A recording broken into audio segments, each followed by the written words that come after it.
अस्सलाम वालेकुम व्यूअर्स, आप सब कैसे हैं? उम्मीद करती हूँ इंशाल्लाह सब ठीक होंगे। आज हम बनाएंगे कॉकटेल जो कि बहुत मजे का बनेगा। रेसिपी स्टार्ट करते हैं। ये देखिए, ये मैंने एक ब्लेंडर लिया है, जूस ब्लेंडर। अब इसके अंदर थोड़े से फ्रूट्स जाएंगे। देखिए, मैंने थोड़ा सा एप्पल लिया है, इसको क्यूब्स में काट दिया है।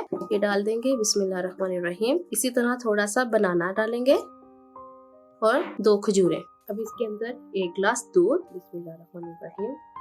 देखिए व्यूअर्स, अब इसको हम डायरेक्टली बंद कर दिए ब्लेंडर को। अब इसको ऑन करेंगे और इसका शेक बना देंगे। बिस्मिल्लाहिर्रहमानिर्रहीम। ये देखिए व्यूअर्स, हमने एक साफ सा गिलास लिया है। अब इसके अंदर सबसे पहले हम आइस क्यूब्स डाल देंगे। बिस्मिल्लाहिर्रहमानिर्रहीम। अब इसके अंदर कोई भी लाल शरबत डाल दें। बिस्मिल्लाहिर्रहमानिर्रहीम।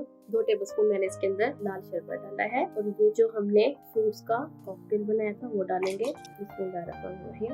देखिए हमारा ठंडा ठंडा और मजेदार सा रेड कॉकटेल बन के रेडी हो गया है। आप मुझे कमेंट बॉक्स में बताना कोई रेसिपी कैसी लगी। इंशाल्लाह मैं नई रेसिपी के साथ सामने हाजिर होंगी। अल्लाह हाफिज।